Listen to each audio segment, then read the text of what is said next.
오늘은 우리가 열왕기하 10장을 공부하도록 하겠습니다. 자, 여러분들 열왕기 이제 하 10장에 열왕기하 우리가 이제 10장에 이제 들어가다 보면은 열왕기 10장과 11장의 내용 속에서 우리가 좀 발견해야 될 것이 있는데 10장은 이 내용들이 오늘 내용들을 여러분 보시면은 북이스라엘에 관한 내용들을 다루고 있습니다. 북이스라엘에 대한 내용을 다루고 있고 11장은 남유다에 관한 내용을 다루고 있습니다. 그리고 이 북이스라엘에서 어떤 내용들을 다루고 있는가 하면은 예후의 사건을 통해서 일어나는 그런 이세벨 그리고 바알 선지자들을 예후가 어떻게 처단했는가라는 내용들을 다루고 있고, 그리고 11장에서는 아달랴, 바로 이세벨의 딸이죠. 아달랴의 집권, 그리고 7살 때에 뭐 우리가 8살이라고 하기도 하는데 뭐 8살, 7살 중요한 것은 아니고 성경에서는 이제 7살이라고 이야기를 하죠. 11장에 이제 여러분들 잠깐 보시면은 누가 등장합니까? 요아스가 등장하죠. 그죠? 가장 어린 나이에 왕이 되었던 요아스. 이 요아스에 대한 내용들을 다루고 있습니다. 이 요아스에 대한 내용들을 다루면서 우리가 이제 비교해봐야 그와 공통된 점이 무엇이 있는가 하면은 예후를 통해서 이세벨을 하나님께서 처단하게 하시고 바알 선지자를 처단하게 하시고, 그럴 때에 이 아달랴가 이 북이스라엘의 이 소식들을 듣는 거죠. 접하게 되는 거죠. 그리고 자신의 아들이 죽은 것을 통해서 무엇을 합니까? 주변을 총정리를 해버립니다. 아주 무서운 일을 합니다. 그것은 11장에서 여러분들에게 말씀드리도록 하고, 오늘은 이제 10장 북이스라엘의 이 사건을 통해서 하나님께서 무엇을 하셨는가 우리가 그 내용들을 보도록 하겠습니다. 오늘 우리가 이제 10장을 통해서 우리가 볼 것은 예후를 통해서 하나님께서 일으켰던 숙청작업, 그죠? 숙청작업. 특히 이제 열왕기 하 10장에서는 하나님께서 예후를 통해 무엇을 일으키는가 하면은 숙청작업을 일으킵니다. 숙청작업.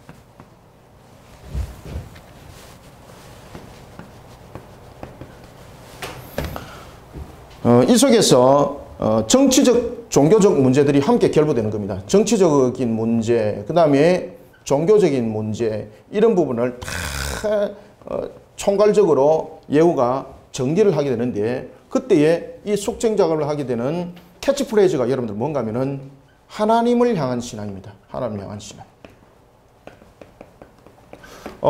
예후는 지난번에도 여러분들에게 말씀드린 것처럼 북이스라엘에서 흔치 않은 사람이었습니다. 그의 가문이 여호와의 신앙으로 굳건하게 세워진, 흔치 않은 신앙으로 세워진 가정이었습니다. 주목해야 될 것은 우리가 그 전에도 북이스라엘의 장면들을 여러분들 돌아보면 알지만은 이미 많은 왕들이 진행해 나왔던 과정 속에서도 항상 왕들이 떨쳐버리지 아니했던 것이 있는데, 그것이 여러분들 무슨 길이었습니까? 여로보암의 길이었죠. 여로보암의 길. 이 여로보암의 길이라는 것은 어떤 내용들을 담고 있는가 하면은 집권을 하기 위해서 필요한 수단입니다. 집권을 하기 위해서 필요한 수단은 결국은 정치적 뿐만 아니라 종교적인 부분에 있어서도 모든 것이 정치 집권을 필요한 수단으로서 작용했더라는 것입니다. 그래서 이 여로보암 길이 얼마나 무서운지 모릅니다. 여로보암 길이. 오늘 예후를 통해서 숙청작업을 일으켰습니다. 정치적인 부분에서, 종교적인 부분에서 숙청작업을 일으켰습니다. 그럼에도 불구하고 예후가 돌이키지 못하는 것이 하나가 있습니다. 바로 여로보암의 길이었습니다. 예후는 자신의 가정도 믿음의 가정이었고, 그리고 하나님께서 세우신 신앙으로 굳건하게 세워진 가정이었습니다. 자, 이런 가정들이 세워지기까지 또한 가장 그 북이스라엘에 영향력을 끼쳤던 두 사람이 있다면 누굽니까? 엘리야와 엘리사입니다, 여러분들. 엘리야와 엘리사. 그래서 우리가 북이스라엘의 역사를 통해서 보면서 이 엘리야와 엘리사를 절대 여러분 잊으면 안 돼요. 이 엘리야와 엘리사의 주로 사역들이 무슨 사역이었습니까? 말씀 사역이었죠. 말씀 사역.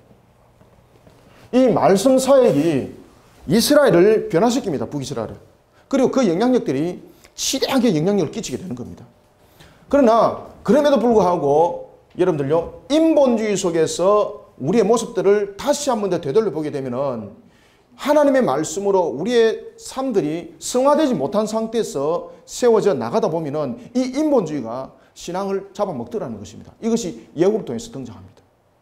예후가 숙청 작업을 통해서 정치와 종교의 대변혁을 일으키거든요. 북이스라엘 역사에서 여러분들 북이스라엘 역사에서 종교개혁을 일으켰던 왕은 누굽니까? 예후 단 한 사람, 단 한 사람. 북이스라엘의 모든 역사를 통틀어서 종교개혁이라고 말할 수 있는 것. 그죠? 이게 완전 종교개혁은 아니지만은 종교개혁이라고 말할 수 있는 것은 단 한 건밖에 없습니다. 바로 예후를 통해서. 그런데 이 예후를 통해서 일어났던 이 종교개혁조차도 나중에 예후가 여로보암의 길을 돌아보게 됩니다. 왜 그렇습니까? 자신의 정치적인 집권에 필요한 세력들 그리고 자신들의 모습을 통해서 대적되는 그 무리들을 어떻게 물리칠 것인가 라는 것에 대해서 그가 고민하게 되는 거죠. 그럴 때에 그가 선택했던 것이 뭡니까 여러분? 결국 여로보암의 길이었습니다. 바로 인본주의였죠. 인본주의. 이 인본주의가 결국은 자신을 무너뜨리는 역할을 하게 되는 겁니다. 그리고 또 하나는 하나님께서 예후를 통해서 말씀하실 때 이런 말씀을 하십니다. 하나님이요 북이스라엘 왕을 향해서 내가 너를 기뻐하노라 라고 단어를 썼던 것은 예후가 유일한 왕이었습니다. 북이스라엘 왕들 가운데서. 여러분 북이스라엘 역사가 BC 930년에서 그 역사가 시작되어서 BC 722년에 나라가 멸망하기까지 약 한 208년 그죠? 208년의 역사죠. 약 208년의 역사 속에서 하나님으로부터 내가 너를 기뻐한다라고 말을 들었던 사람은 누구라는 이야기입니까? 예후 한 사람밖에 없습니다. 유일합니다. 그런데 이런 예후를 향해서 하나님께서 무슨 말씀을 하시는가 하면 그렇게 말씀하시면서 오늘 본문에도 그 내용을 다룹니다만은 먼저 잠깐 한번 보고 지나갈까요? 자, 10장 말미에 있습니다. 10장 30절 보세요. 10장 30절 먼저 읽고 우리가 이제 그 내용들 진행하도록 하겠습니다. 10장 30절 함께 읽습니다. 시작. 여호와께서 예후에게 이르시되 네가 나 보기에 정직한 일을 행하되 잘 행하여 내 마음에 있는 대로 아합 집에 다 행하였은즉 네 자손이 이스라엘 왕위에 몇 대? 왕위에 이어 4대를 지내리라 하시니라. 아멘. 이게 무슨 말인가 하면은 예후가 종교개혁을 일으키고 정치적인 바른 길들을 갔습니다. 그런데 그 또한 인본주의 속에서 자신을 돌아보더라는 겁니다. 그러면서 결국 그가 어디로 돌아갔습니까? 여로보암의 길에 갔더라는 이야기입니다. 그래서 하나님께서 그에게 상급을 주시면서 그 상급이 끝처짐을 4대를 가지고 표현했던 겁니다. 그래서 이 4대라는 것은 무엇을 말하고 있습니까? 예후가 끝까지 그리 하지 못했다는 거죠. 그리고 하나님께서는 이 4대는 분명히 무엇을 말하고 있었습니까? 예후가 걸어왔던 상급을 분명히 말씀하시고 있었고요. 그리고 난 뒤에 4대라는 것은 예후가 인본주의 속에서 여로보암의 길을 갔습니다 라는 징계 부분입니다. 이게.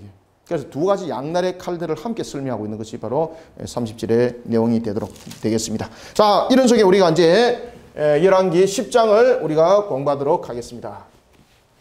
자, 먼저 우리가 열왕기 10장에 등장할 때에 열왕기 10장에 보면은 이제 아합이 죽음을 맞이하게 되고 죽음을 맞이하였고 이제 남은 이세벨조차도 처참하게 시신이 남은 것이라고는 두고를 하고 그 다음에 손과 발에 뼈밖에 없었더라 라는 정도로 짐승에게 먹혀서 죽는 그런 비참한 최후를 맞이하는 여인이 되었던 겁니다.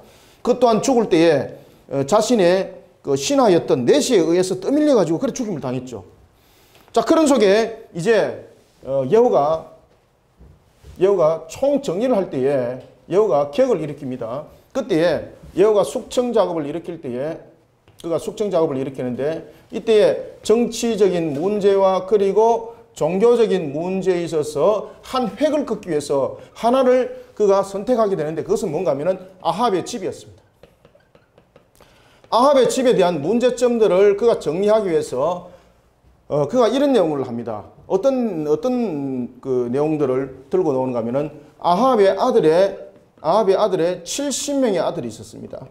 이 70명의 아들들은 말 그대로 하나의 중요한 위치와 그리고 군사적 요소, 정치적 요소의 핵심적인 자리를 사실 하고 있었던 자리였죠. 자, 이들을 이제 만약에 정리를 하지 못하게 되면은 예후 또한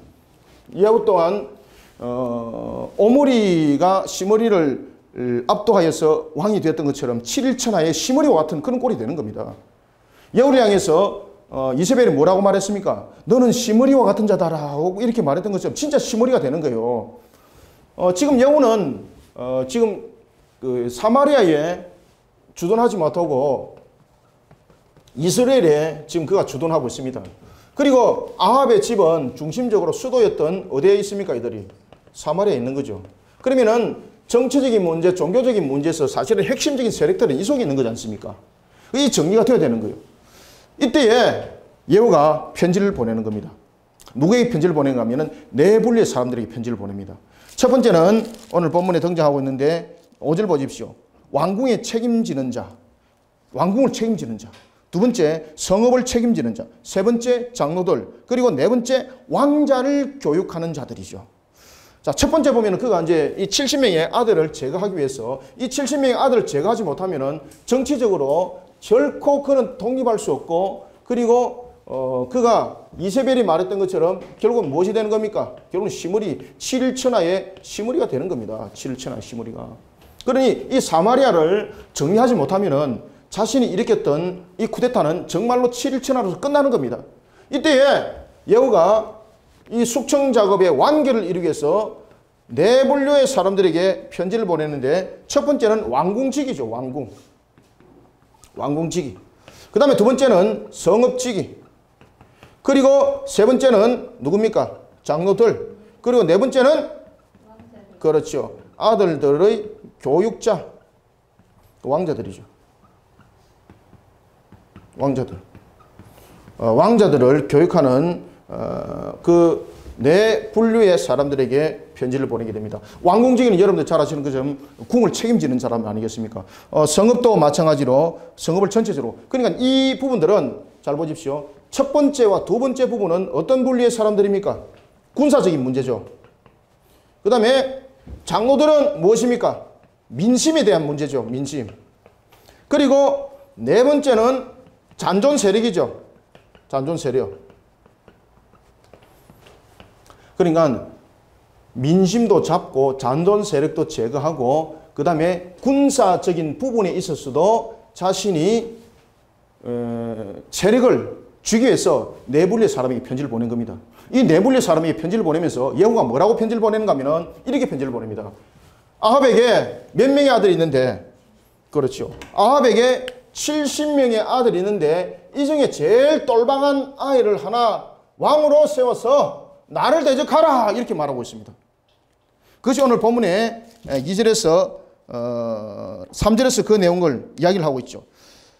그럴 때에 이 무리들이 뭐라고 말하는가 하면은 당신은 두 왕을 대적해서 이긴 사람인데 어찌 우리가 70명 중에서 한 명을 세운들 이 한 명이 당신을 대적해서 이길 수 있겠습니까? 그러니 당신의 말에 우리가 순복하겠습니다.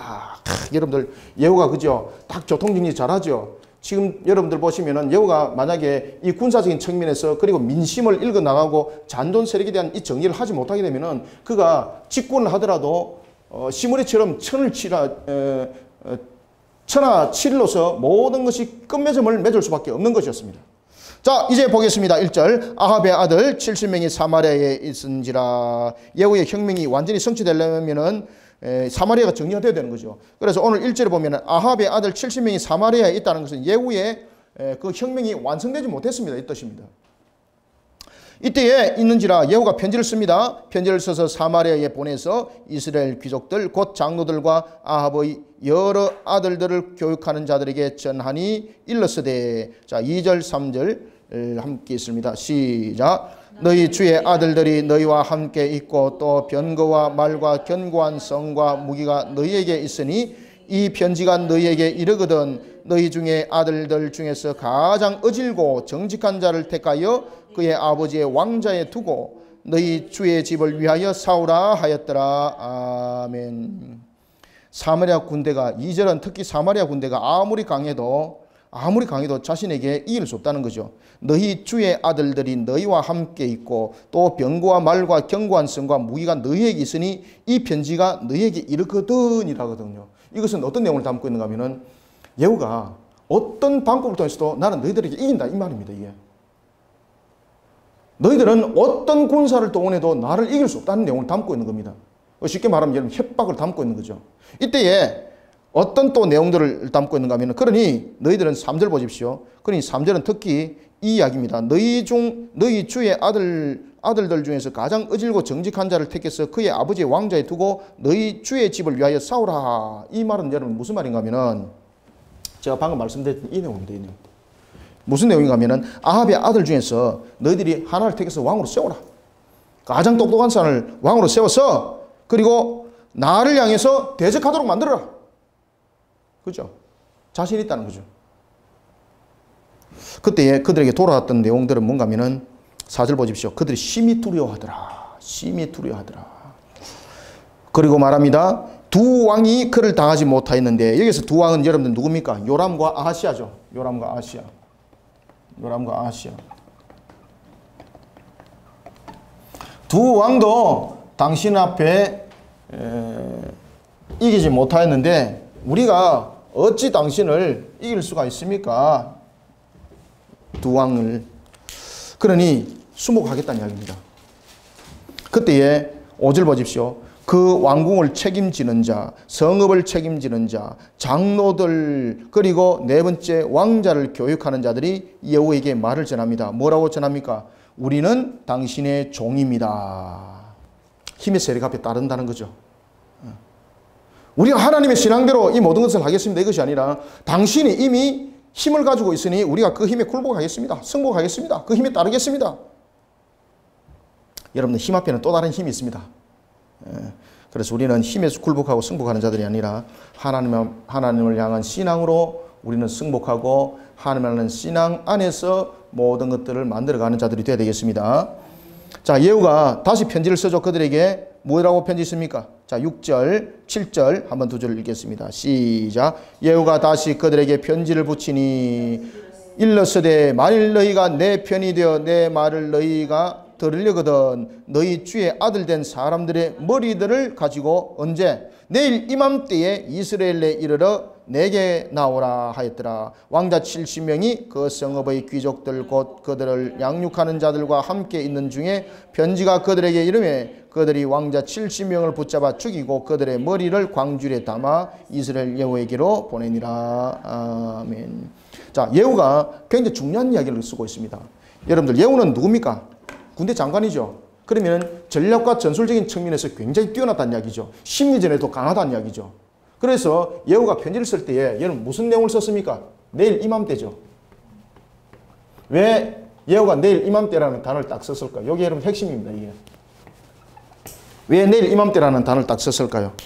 내일 이맘때라는 것은 다시 말하면 예후가 지금 남은 이스라엘의 북이스라엘의 세력들을 사마리아를 중심으로 아직까지 틀을 이루고 있는 이 중심들의 세력들을 무너뜨려야 되는데 이들이 시간이 지나게 되면 새로운 세력들이 규합하게 되어 있고 또 규합하다 보면 세력이 더 커질 수가 있는 거예요. 그러면은 말 그대로 예후가 이스라엘에 있다가 낙동강 오래야 되는 거예요. 시므리처럼 진짜 7일천하로 끝나는 겁니다. 그래서 이 예후가 어떤 전략을 펼쳤는가 하면요. 시간을 줄 때 절대 먼 거리를 두질 않았습니다. 내가 일주일 동안 기다리겠다. 이 소리도 아니고 내가 한 달을 주겠다. 이것도 아니고 내일 이맘때라는 겁니다. 내일 이맘때라는 것은 이스라엘이 지금 조직이 다 흔들어진 상태지 않습니까? 일주일 정도 지나고 여러분 한 달 지나면은 이 사마리아의 조직은 다른 형태가 구축될 수 있어요. 그렇기 때문에 예후의 어떤 협상도 예후의 어떤 공격도 막아낼 수 있는 여력이 생길 수 있다는 거죠. 그러니까 예후가 여러분 군대 장관이잖아요. 싸움을 많이 치러봤잖아요. 그것을 딱 아는 거예요. 뭐라고 말하는가 하면 내일 이맘때라는 거예요. 내일 이맘때라는 것은 뭔가 하면은 이들이 전선에 대해서 또는 여러 가지 내부에 대해서 구성들을 갖추기 전에 이 문제를 처리해야 되겠다라는 자신의 결단이 섰다는 이야기죠. 그리고 내일 이맘때라는 것은 이것이 지체하게 되면은 자기에게 역반응이 온다는 것을 또한 깨달았다는 이야기예요.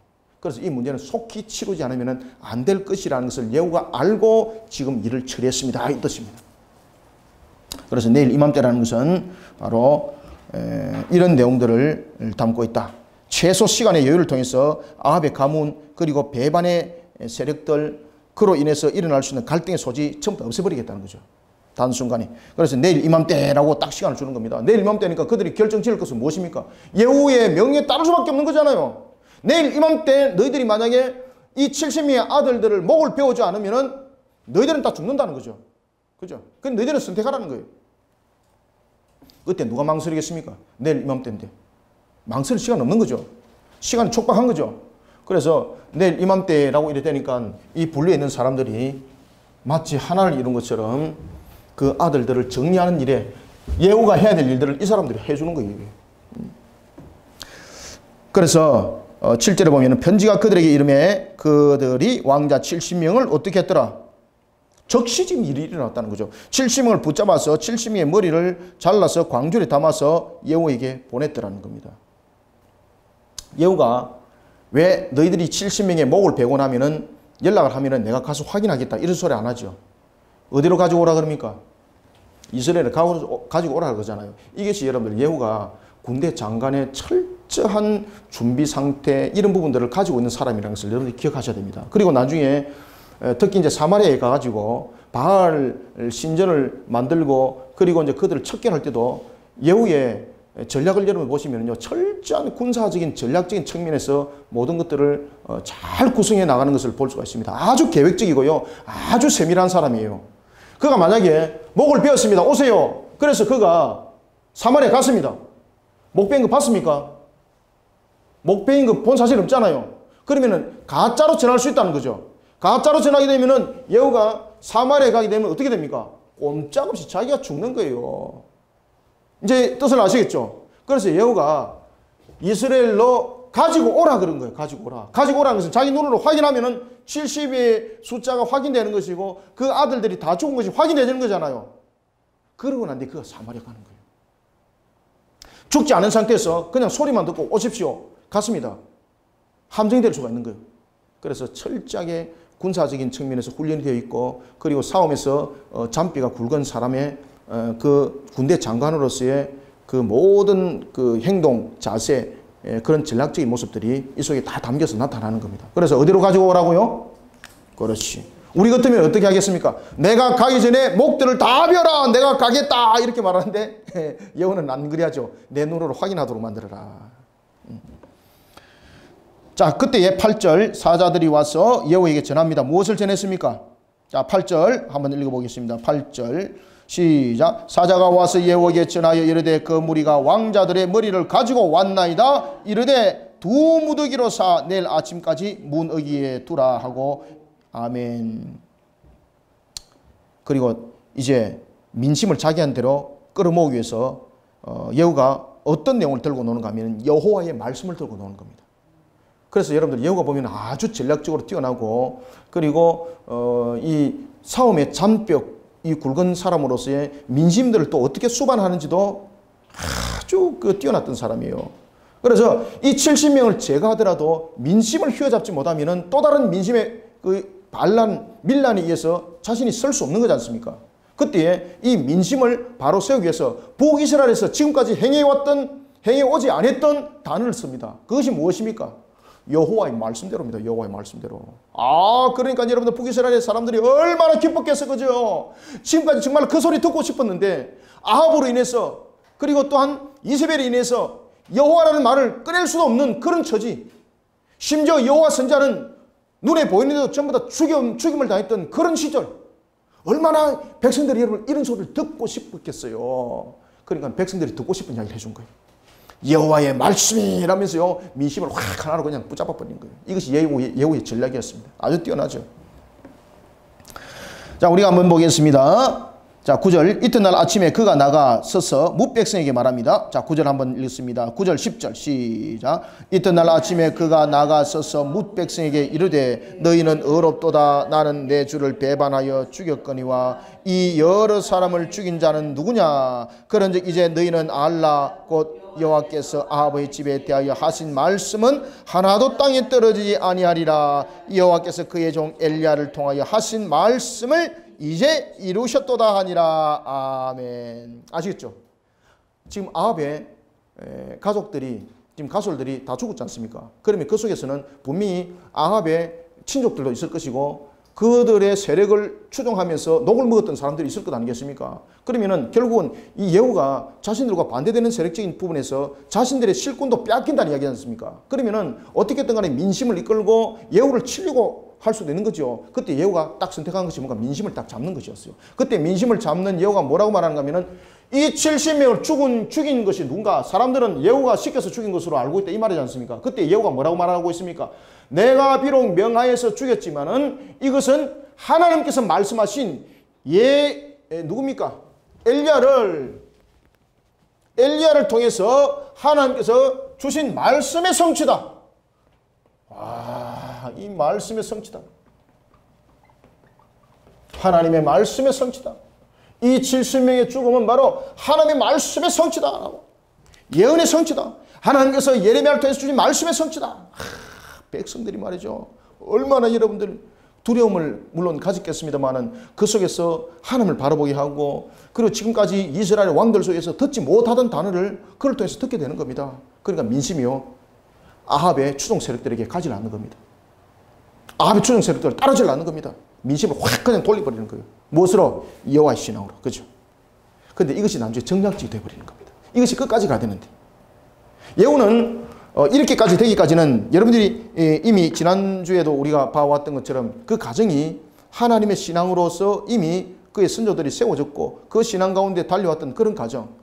그리고 그런 가정이 이제 바탕이 그런 신앙이 되어다 보니까 예후의 입에서 이런 말들이 나올 수 있는 것이었고 그리고 예후가 이런 말들을 통해서 하나님께 주신 말씀대로 사실은 이 아합의 집안의 정리에 대한 부분들은 그 당시에 북이스라엘의 하나의 위정자들은 이 내용들을 서로 간에 통용을 하고 알고 있었다는 이야기죠. 그래서 그 예언의 성취가 이루어졌다는 겁니다. 예언의 성취가. 그리고 백성들이 그것을 공포를 하는 겁니다. 누가 반란을 일으키겠습니까? 그러니 11절 보십시오. 예후가 아합 집에 속한 이스라엘의 남은 자를 다 죽이고, 그죠? 다 죽이고. 또 그의 귀족들과 신뢰받는 자들과 제사장들을 죽이고 숙청 작업하죠. 완전히 숙청 작업을 이루는 거죠. 숙청 작업. 정치적으로, 종교적으로 숙청 작업을 이루는 겁니다. 이 정치적으로 숙청 작업을 일으키기 위해서 그 당시의 위정자들 그리고 종교 지도자들이 민심과 규합하지 못하도록 입안을 딱 시켜놓죠. 그리고 난 뒤에 이 모든 일들을 진행해 나갑니다. 10절 11절 두 절 읽습니다. 시작. 그런즉 이제 너희는 알라 곧 여호와께서 아합의 집에 대하여 하신 말씀은 하나도 땅에 떨어지지 아니하리라. 여호와께서 그의 종 누구? 엘리야를 통하여 하신 말씀을 이제 이루셨도다 하니라. 예후가 아합의 집에 속한 이스라엘에 남아있는 자를 다 죽이고 또 그의 귀족들과 신뢰받는 자들과 제사장들을 죽이되 그의 속한 자를 하나도 생존자를 남기지 아니하였더라. 아멘. 여기에 제사장들은 누굽니까? 바알 제사장들이죠. 그죠? 추종 세력들. 그리고 어용 제사장들이죠.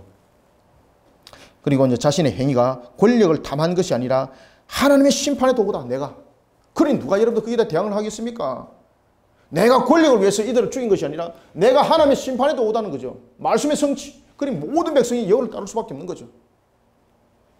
이런 속에 예후가 이제 사마리아를 향합니다. 자, 12절부터 13절, 14절 보십시오. 이제 예후가 이제 사마리아로 갑니다. 그죠? 정치적으로, 종교적으로 이제 정리가 되었으니까 그 사마리아 이제 갈 수 있는 거죠. 그래서 여러분들요, 예후가 움직이는 것들, 발 한 걸음 한 걸음 움직이는 것들이 얼마나 계획되어 있고 얼마나 철저한지 여러분 잘 보셔야 됩니다. 이런 예후가 가다가 누구를 만납니까? 이 북이스라엘 지금 일어나고 있는 상황을 모르고 있는 유다 왕 아하시아 형제들이 예후를 만난 겁니다. 뭐 때문에? 병문안 왔다는 거죠. 그죠? 그리고 그런 여러 가지 상황적인 측면에서 알지 못하는 그런 모습 속에 자신들이 북이스라엘과 계속 관계를 맺었던 그런 부분 속에서 또한 신방을 했던 그런 무리들이 42명이었습니다. 라고 성경은 말합니다. 이때 예후가 그 유다왕 13절 아하시아의 형제들을 만납니다. 묻습니다. 누구냐 말하니까 그들은 당당하게 권위적으로 말하죠. 우리는 아하시아의 형제입니다. 그리고 누구를 만나기를 위합니다. 그렇죠. 왕자들과, 여기서 왕자들은 누굽니까? 이 70명들이죠. 왕자들과 태후의 아들들에게 문안하리 갑니다. 그러니까 우리를 잘 섬기라 이 말이죠. 그때 예후가 다 잡아 죽이버렸거든요. 그리고 예후가 사마리아에 이제 도착을 하면서 무엇을 하는가 여러분 보십시오. 사마리아에 도착했습니다. 그러나 이 사마리아에 도착했음에도 불구하고 아직 남아있는 잔존 세력 뿐만 아니라 이들이 지금 예후가 일으켰던 이런 군사 쿠데타를 통하여서 자신들의 살 길을 찾아 잠시 대피했던 이런 잔존 세력들, 언젠가는 호시탐탐 예후를 넘어뜨리겠다는 그런 충분한 규합의 세력들이 있었는데 그것이 바로 바알 선자들이었습니다. 자, 보겠습니다. 15절. 예후가 이제 길을 떠납니다. 어디를 떠납니까? 사마리아를 떠나다가 자신과 함께 할 자를 찾는 거예요. 이때에 누구를 만나는가 하면은 바로 여호나답을 만납니다.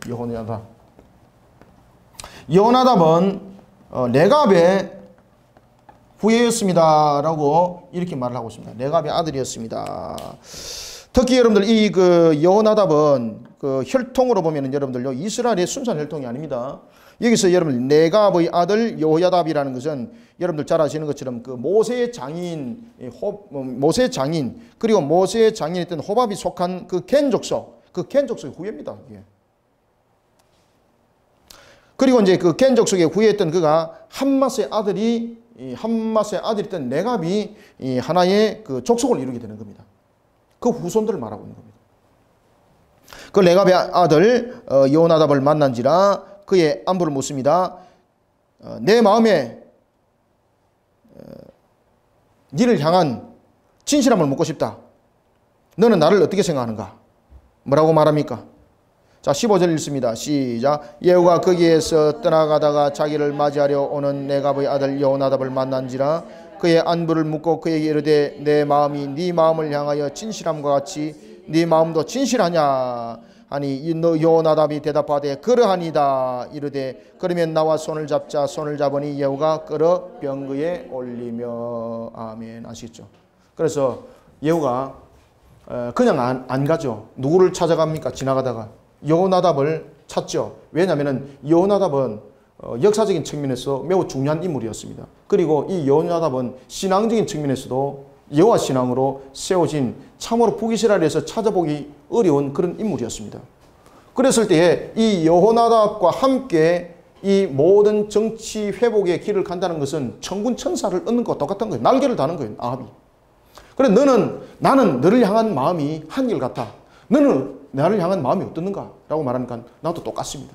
그때에 예후가 여호나답에게 뭐라고 말하는가 하면은 내가 지금 사마리아에 가는 것은 내가 집권하기 위한 것이 아니라 여호와의 신앙으로 이 나라를 회복시키기 위해서 가는 길인데 너 나와 동행하겠느냐? 그러니까 여호나답이요 흔쾌히 같이 함께 하겠습니다. 그때에 예후가 그를 일으킨 겁니다. 그리고 예후가 끌어서 병거에 올립니다. 16절 17절 읽습니다. 시작. 이르되 나와 함께 가자. 여호와를 위한 나의 열심을 보라 하고 이에 자기 병거를 태우고 사마리아에 이르러 거기에 남아있는 바 아합에게 속한 자들을 죽여 진멸하였으니 여호와께서 엘리야에게 하신 말씀과 같이 되더라. 아멘. 이제 이런 속에 이제 사마리아를 그가 장악을 했습니다. 근데 문제는 이제 그렇게 장악을 했습니다에 불구하고 아직까지도 숨은 세력들이 있죠. 그죠? 시간만 지나게 되면 언제든지 다시 살아나서 움직일 수 있는 세력들. 그 당시에는 이 바알 선자들이 그저 종교 행위만 한 것 아닙니다. 그들이 행정조직, 여러 가지적인 측면에서 세력들을 가지고 있는 그런 모습들이었습니다. 그러면은 이들이 규합을 해가지고 언제든지 예후를 향하여서 반란을 일으킬 수 있는 또 다른 세력들이 될 수 있는 거죠.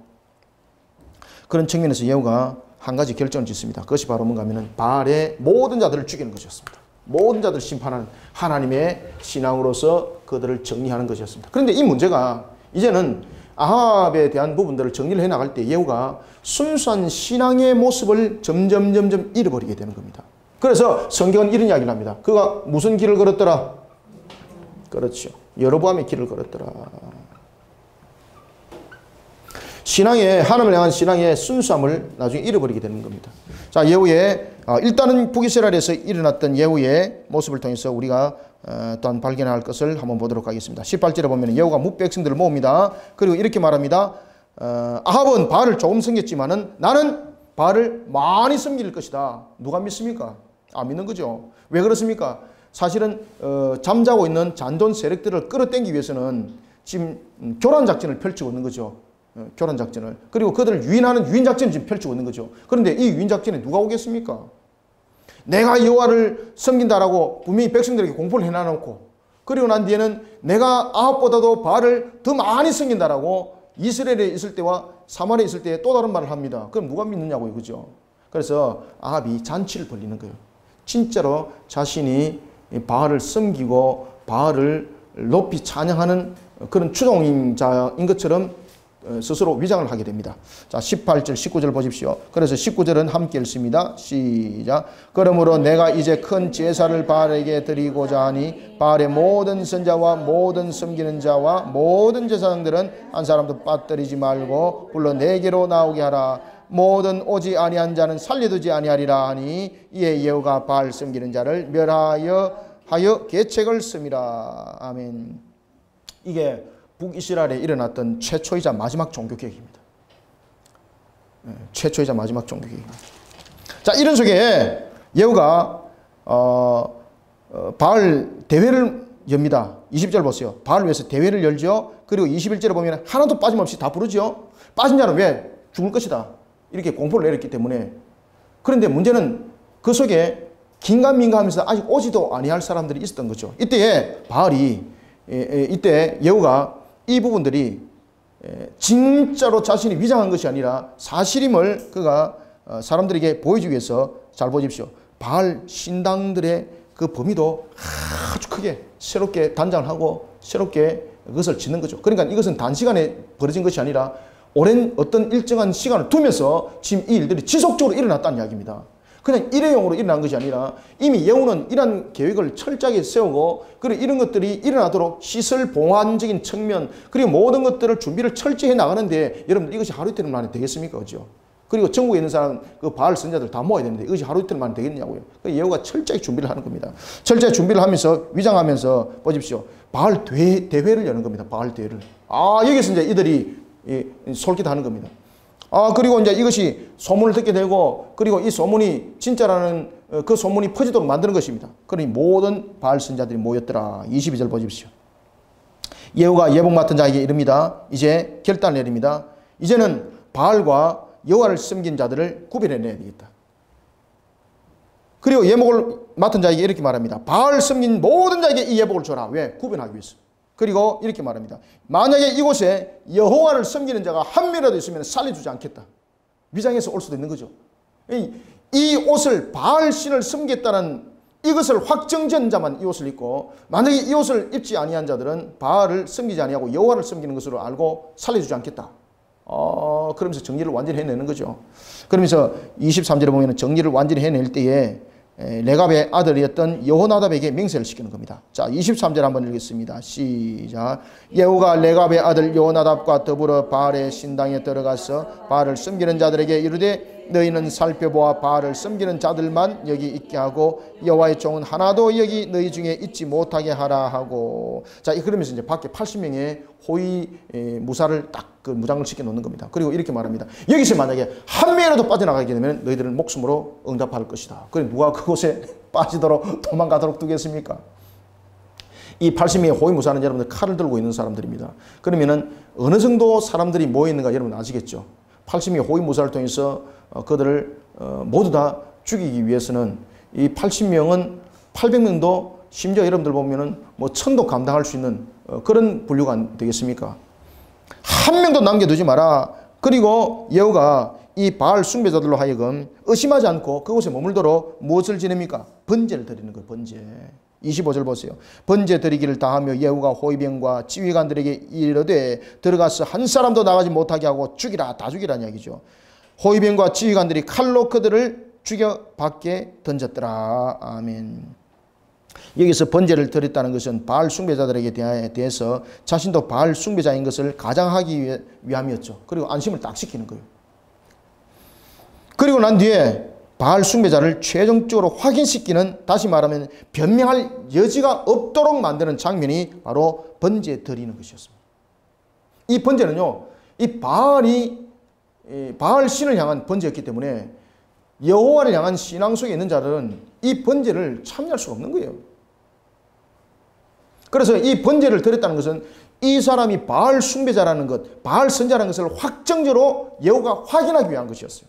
그래서 두 가지 요인을 담고 있는 거죠. 첫 번째는 안심시키기 위한 전략이었고, 두 번째는 바알 섬기는 우상 숭배자인 것을 확인하기 위한 것이었고, 그리고 난 뒤에 이제는 산당문을 닫도록 합니다. 그리고 난 뒤에 칼로 모든 그들을 처단하도록 합니다.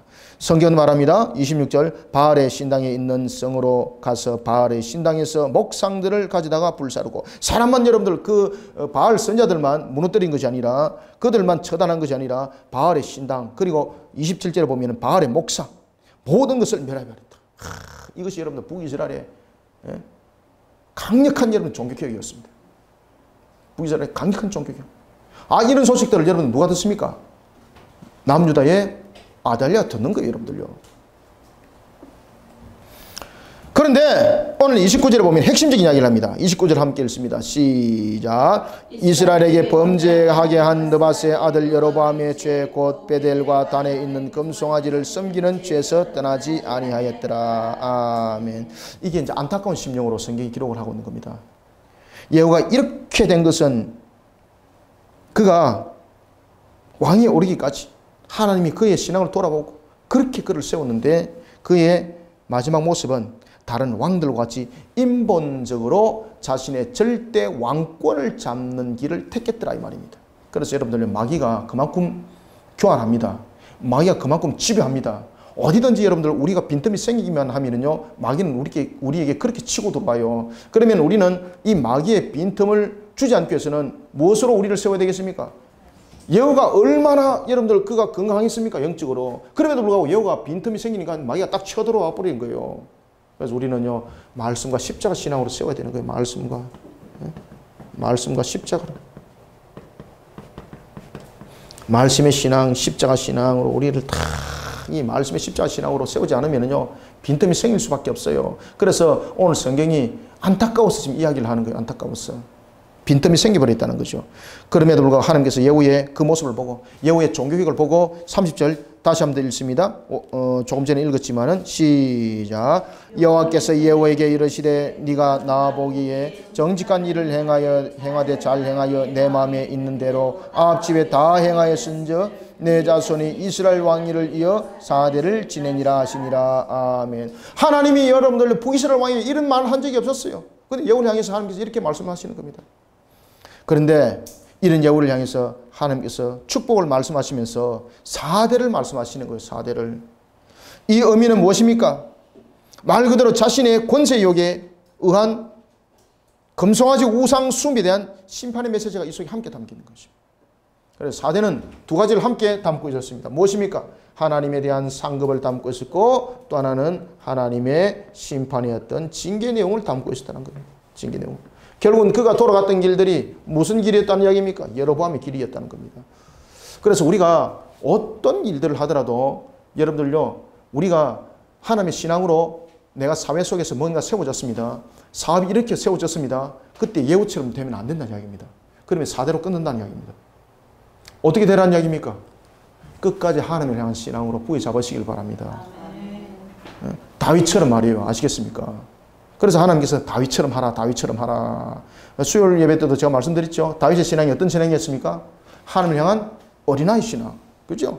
하나님을 향한 순전한 어린아이와 같은 신앙. 성경은 말합니다. 31절 읽습니다. 시작. 그러나 예후가 전심으로 이스라엘 하나님 여호와의 율법을 지키 행하지 아니하며 여로보암이 이스라엘에게 범하게 한 그 죄에서 떠나지 아니하였더라. 아멘. 아시겠죠? 예후가 바알 종교를 척결하는 개혁은 성공했습니다. 그런데 그의 진정한 개혁은 자신의 개혁은 이루지 못했다는 이야기죠. 그게 마음으로 무너져 버렸다는 이야기입니다. 우리가 겉으로 성리를 하지만은 내 마음이 신앙으로 무너져 버리면은 겉으로 세운 것도 함께 무너집니다. 그래서 우리는 예후를 통해서 볼 것은 겉으로 세운 성공을 바라보고 자만하지 말고 겉으로 세운 성공을 바라보면서 내 능력 돌아보지 말고 겉으로 세운 그 성공을 돌아보면서 하나님 앞에 더욱더 겸손한 말씀의 신앙으로 자신들을 세워나가야 되는 거예요. 그 말씀을 오늘도 새겨 따르지 못하다 보니까 성경은 그 이야기를 하지 않습니까? 예후가 율법을 지켜 행하지 아니함으로 라는 것입니다. 지켜 행하지 아니함으로 빈틈이 생겼다는 이야기죠. 마귀가 그것을 딱 보고 그대로 치고 들어갔다는 이야기죠. 그러니 딱 맞게 떨어졌더라. 여러분들 우리의 축복은 4대가 아니라 영원히 일어나기를 주님의 이름으로 천대에 일어나기를 주님의 이름으로 축원합니다. 이때에 32절 이때 여호와께서 이제 보십시오. 이제 어떤 일이 일어납니까? 예후의 그 여로보암의 길을 돌아보는 것을 보고요. 북이스라엘의 풍요로움들이 빼앗기기 시작하도록 만듭니다. 이때에 주로 어디가 공격을 당하는가 하면은 동쪽을 공격을 받습니다. 특히 동쪽을 공격을 받았던 가장 큰 이유가 예후의 그 시대에 특히 요단 동편은 이스라엘의 곡창지대였습니다. 오늘 본문에도 보면은 그때의 32절에 보면은 그때라는 것은 예후가 왕위에 올라가 이스라엘을 다스린 28년의 통치 기간 속에서 있었던 내용 사건입니다. 이 뜻이죠. 어떤 사건이 있는가 하면 예후가 이와 같이 여로보암의 길을 걸었을 때에 어떤 일들이 일어났을까요? 하나님께서 가장 기름진 것을 다 뺏어가도록 만들어버렸다. 가장 기름진 것. 그래서 오늘 본문에 보면은 이스라엘 땅을 여호와께서 잘랐다는 이야기죠. 잘라서 누구에게 지금 줍니까? 하살에 주는 거예요. 하살에게, 대적에게. 그런데 하살이 어디를 지금 공격하고 있습니까? 모든 영토인데 33절 보세요. 어디를 공격하더라? 집중적으로. 요단 동쪽. 요단 동쪽이 어떤 쪽이죠? 곡창지대예요. 곡창지대. 쉽게 말하면은 서쪽을 10개 가질 것인가, 동쪽을 5개 가질 것인가, 동쪽 5개 가집니다. 그런데 그것을 다 뺏겼다는 거예요. 그래서 요단 동쪽이라는 것은 이 하나님께서 그를 축복하셨던 것을 예후가 돌아보지 못한 것이 상실당했다 이 말이죠. 하나님께서 그를 향해 축복하신 것이 여로보암의 길을 걸어가는 이 인본주의의 모습으로 인해서 결국은 그 축복이 상실당했다는 겁니다. 아시겠죠? 그래서 우리가 그때 성공을 바라보면서 절대 자만하지 마시고요. 마치 다윗처럼 하나님을 향한 어린아이와 같은 순수한 신앙으로 우리 여러분들 세워나가시길 바랍니다. 그래서 33절 보세요. 길랏과 바산 그것도 다 빼앗겨버렸더라. 오늘도 우리가 하나님의 나라를 위해서 달려갈 때 언제든지 내가 뭔가를 이루고자 하는 목적 속에서 나를 세우지 마시고 하나님의 말씀에 어떻게 하면 나는 순종을 하고 어떻게 하면 그 말씀에 내가 세워질까를 고민하시길 바랍니다. 어떤 권력도 어떤 외부적인 성공도 여러분 바라보지 마십시오. 그것은 성공이라 말할 수 없습니다. 우리의 성공이라는 것은 우리에게 오히려 걸맞지 않는 단어입니다. 우리는 이미 하나님께서 축복한 자들입니다. 그리고 우리의 모든 것들의 완성은 이미 저 천성에 새하늘과 새 땅 속에 이미 다 있습니다. 여러분들.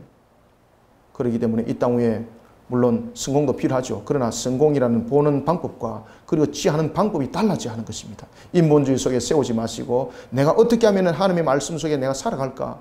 이러다가 하나님께서 나를 만들어 가시길 바랍니다. 이러다가 세상 속에서 구별되시길 바랍니다. 이런 우리 성도들이 다 되시기를 소망합니다.